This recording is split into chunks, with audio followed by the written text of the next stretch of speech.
Hello everyone, welcome back to my YouTube channel. तो आज हम जाने वाले हैं मंदिर। एक्चुअली ये यहाँ पर एक बहुत ही फेमस मंदिर है, काली माता का मंदिर। तो हम वहाँ जाने वाले हैं। एक्चुअली इस बच्चे का बर्थडे है आज। हम इसका बर्थडे मनाने के लिए जा रहे हैं, माता रानी के दर्शन करने। ये मौसी है मेरी, ये आई हुई हैं, तो इनके साथ हम जाने वाले हैं आज। ये भी हैं ये मेरी छोटी मौसी है। हम सब जाने वाले हैं आज काली माता के मंदिर। ये बुआ है, हम सब जा रहे हैं साथ में पहली बार। आओ इनको तो ले लिया था ऑलरेडी। तो हम लोग निकल पड़े हैं माता के मंदिर जाने के लिए। एक्चुअली वहाँ पर मंदिर में थोड़ी पतली पतली गलियाँ हैं, पतली रोड है, तो वहाँ पर ऐसा कोई स्कूटी या फिर गाड़ी वगैरह नहीं जाती है, तो हमें ई रिक्शा लेना पड़ेगा। तो ई रिक्शा एक रोका है हमने यहाँ पर। थोड़ी सी एक्चुअली बारगेनिंग चल रही है, बहुत ज़्यादा प्राइस ई रिक्शा वाला मांग रहा था। 200 रुपीज़ वो मांग रहा था ई रिक्शा के, बट बहुत पास में है, इतना कोई दूर नहीं है। तो हमने 100 रुपीज़ के लिए उससे बोला, तो 100 रुपीज़ के लिए बारगेनिंग चल रही है कि वो एग्री हो जाए। और लकीली फ़र्स्ट ई रिक्शा ही हमारा एग्री हो गया, 100 रुपीज़ पे बात डन हो गई। तो हम सब उसमें बैठ गए। एक्चुअली हम 6 जने थे, तो 5 पीछे एडजस्ट हो गए थे और एक आगे एडजस्ट हो गए थे। इस तरह हम सभी रिक्शा में एक ही में आ गए थे। एक्चुअली एक ही में अच्छा लगता है जब सब साथ में जाते हैं। तो फाइनली हम चल पड़े हैं माता के मंदिर की तरफ। जय माता दी। तो शुरू हो चुकी है हमारी यात्रा माता के मंदिर की तरफ। आप लोग देख सकते हैं कि ये जो मंदिर है ये बहुत ज़्यादा गलियों गलियों में होकर है, शहर के बिल्कुल बीच में है, ये आउटर पे नहीं है। तो यहाँ जाने के लिए कोई अपना own vehicle I don't prefer, क्योंकि इतने ज़्यादा ट्रैफिक में और ऐसे गलियों में मुझसे तो स्कूटी वगैरह नहीं चलती है। तो इसीलिए हमने ई रिक्शा ली है। तो हम लोग अपने इंजॉय करते हुए हंसते हुए जा रहे हैं। मुझे लगता है कि ट्रैवलिंग भी इंजॉय करनी चाहिए, चाहे वो किसी भी मीडियम से आप ट्रैवल कर रहे हो। तो फाइनली हम पहुंच चुके हैं श्री काली माता मंदिर। एक्चुअली यहाँ पहुंचने के बाद पहले हमें कुछ सामग्री विसर्जित करनी थी, कुछ पूजा का सामान था वो हमें विसर्जन करना था। जैसे नवरात्रों में हम थोड़ा सा जो अग्यारी करते हैं उसका वो बच जाता है, या फिर कुछ मूर्तियाँ होती हैं पुरानी, वो अगर खंडित हो जाएँ, या जो भी पूजा का सामान होता है जो विसर्जित करना होता है, तो किसी ऐसी जगह पर हम उसे ले आते हैं, जैसे गंगा नदी होती है या कोई ऐसे तीर्थ स्थल। तो यहाँ लाके हमने वो विसर्जित कर दिया था सामान। तो ये नज़ारा मुझे बहुत ज़्यादा खूबसूरत लग रहा था, सनसेट हो रहा था। हालांकि गंगा जी यहाँ पर काफ़ी सूख चुकी थी क्योंकि गर्मी इतनी ज़्यादा हो रही है, बट स्टिल ये व्यू मुझे बहुत ही खूबसूरत यहाँ पर लग रहा था। विसर्जन करने के बाद हम यहाँ एक मंदिर में आए। पास ही में एक मंदिर था, यहाँ पर एक नंदी जी की बहुत ही प्यारी सी मूर्ति बनी हुई थी। कहा जाता है कि नंदी जी के कान में आप जो भी विश मांगो वो ज़रूर पूरी होती है। और यहाँ पर एक शंकर जी और पार्वती जी की बहुत ही विशाल प्रतिमा थी, उसके हमने दर्शन करे। एक्चुअली यहाँ पर बहुत छोटे छोटे बहुत सारे मंदिर बने हुए हैं। यहीं पर एक बहुत ही क्यूट से प्यारे से शिवलिंग बने हुए थे, वहाँ हमने दर्शन करे। तो वहाँ से दर्शन करके हम निकल पड़े हैं जो मेन वाला मंदिर है उसकी तरफ। तो उसके लिए हमें प्रसाद लेना था। यहाँ पर बहुत सारी प्रसादों की दुकानें लगी हुई थी, तो एक दुकान पे रुककर हमने प्रसाद लिया। एक्चुअली यहाँ पर 51 रुपये, 101 रुपये, 151 इस तरह से प्रसाद मिल रहा था। तो हम सब ने 101 रुपये वाले सब ने प्रसाद लिए। इस प्रसाद में भी काफ़ी अच्छा मतलब ये प्रसाद था, इसमें काफ़ी सारी फूल मालाएँ उसने हमें दी, और अगरबत्तियाँ थीं, बताशे थे, नारियल भी था, तो और टोकरी भी थी साथ में। वैसे टोकरी हमें वापस करनी थी, बट ले जाने के लिए उसने हमें टोकरी भी दी। और फिर हमने वहाँ अपनी चप्पल उतारी। एक्चुअली वहाँ जाके चप्पल उतारने से थोड़ा खोने का डर था, तो वहीं पर हमने अपनी चप्पलें भी उतार दी। फाइनली हम चल पड़े हैं माता के मंदिर की तरफ प्रसाद लेकर। एक्चुअली यहाँ पर अभी आपको बिल्कुल भी भीड़ नहीं दिख रही है, बट अगर कभी आप किसी स्पेशल ओकेजन पे आते हैं, स्पेशली नवरात्रों में आते हैं, तो यहाँ इतनी ज़्यादा भीड़ होती है कि पैर रखने की भी जगह नहीं मिलती है। तो इस समय काफ़ी कम भीड़ थी, ठीक ठाक भीड़ थी, मतलब आराम से हमें दर्शन हो रहे थे। तो फाइनली हमने माता के दर्शन करे। यहाँ पर चुन्नी बांधने वाली जगह भी थी, आप यहाँ चुन्नी बांधकर अपनी विश मांग सकते हैं। तो हमने पंडित जी को अपना जो हम प्रसाद लाए थे साथ में, वो हमने पंडित जी को प्रसाद दिया। यहाँ वैष्णो देवी माता की भी एक पोर्ट्रेट लगा हुआ था। एक्चुअली ये वाली जो माता है वो वैष्णो देवी जी का ही एक स्वरूप है।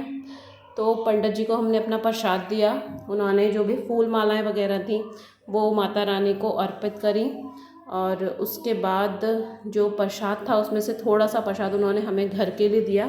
हमें उन्होंने नारियल भी दिया हुआ था, तो वो हमने लिया। उसके बाद आराम से हमने अच्छे से माता रानी के दर्शन करे। आप लोग भी कर लीजिए क्योंकि इतने पास से दर्शन हो नहीं पाते हैं जनरली।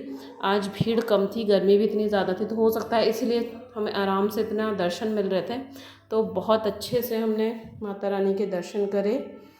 और उसके बाद तिलक भी हमारे लगाया पंडित जी ने यहाँ पर। ये तिलक मुझे बहुत ज़्यादा पसंद है स्पेशली। उसके बाद हमने ये अगरबत्तियाँ जो मिली थी प्रसाद के साथ उन्हें जलाया।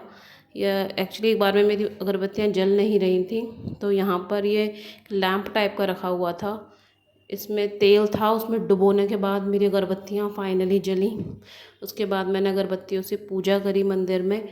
अब मैं उन्हें लगाने के लिए कोई जगह ढूंढ रही थी पूजा करने के बाद, तो वहीं कॉर्नर में एक स्टैंड बना हुआ था जहाँ पे सबने अगरबत्ती लगाई हुई थी, बट मुझसे इजीली लग नहीं रही थी। मेरा एक बार हाथ भी जल गया अगरबत्तियाँ लगाने की वजह। मंदिर में घंटे बजाना तो मुझे बहुत ही ज़्यादा पसंद है। एक्चुअली जब मैं छोटी थी तो मेरा हाथ नहीं पहुंच पाता था यहाँ तक, बट अब मैं ज़रूर जाके मंदिर में घंटा बजाती हूँ। और कहते हैं कि घंटा बजाने से जो पॉजिटिव एनर्जी है वो ज़्यादा बढ़ जाती है और जो जम्स वगैरह होते हैं थोड़े बहुत वो भी ख़त्म हो जाता है। उसके बाद हम और टेम्पल्स में भी गए बाहर आकर। यहाँ पर पंडित जी प्रसाद दे रहे थे, बट पहले मैंने उल्टे हाथ से प्रसाद लिया था तो उन्होंने मना कर दिया था देने के लिए, फिर सीधे हाथ से मैंने प्रसाद लिया।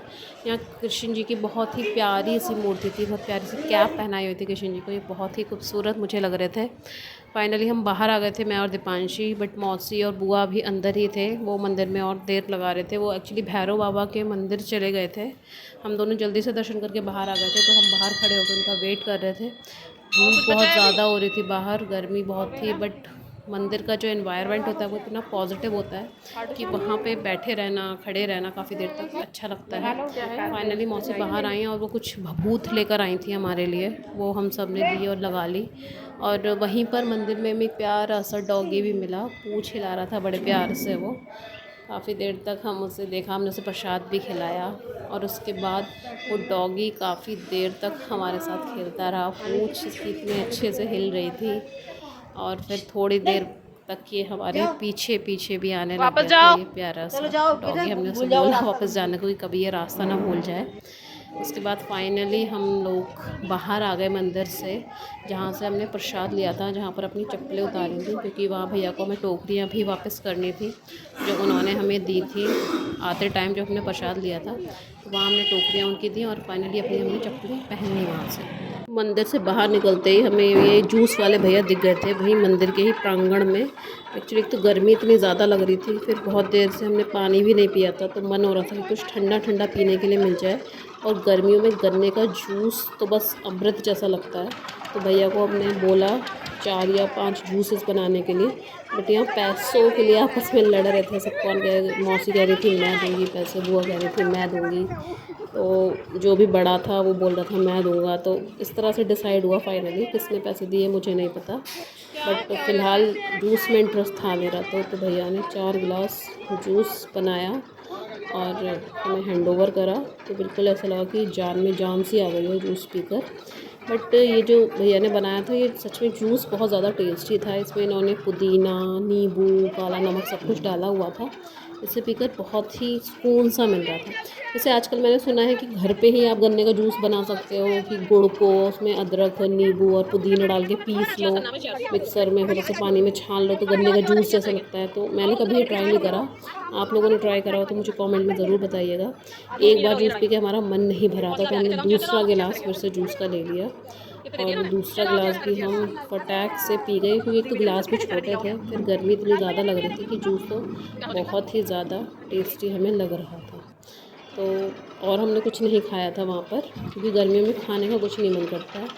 तो जूस पी लिया हमने फाइनली, और वहाँ से जूस पीने के बाद हम निकल पड़े फिर से वापस घर की तरफ। वही हमें खुद से ई रिक्शा बुक करनी थी, तो ई रिक्शा वाले से हमने बात करी, फिर से वही डिस्कशन हुआ, थोड़ी बहुत पैसे को लेके और बार्गेनिंग वगैरह बुक करना था ई रिक्शा घर तक के लिए। तो लकीली इस बार भी पहले ही बार की पहले ही रिक्शा वो एग्री हो गया चलने के लिए। तो फाइनली अब पूरा मंदिर का दर्शन करके और जूस वगैरह पीकर फाइनली लौट चले जय माता दी। तो आई होप आप लोगों को मेरा ये मंदिर का ब्लॉग पसंद आया होगा। प्लीज़ मेरे चैनल को सब्सक्राइब कीजिएगा, अगर अब तक नहीं किया है तो लाइक एंड कमेंट ज़रूर कीजिएगा। Thank you so much, bye bye.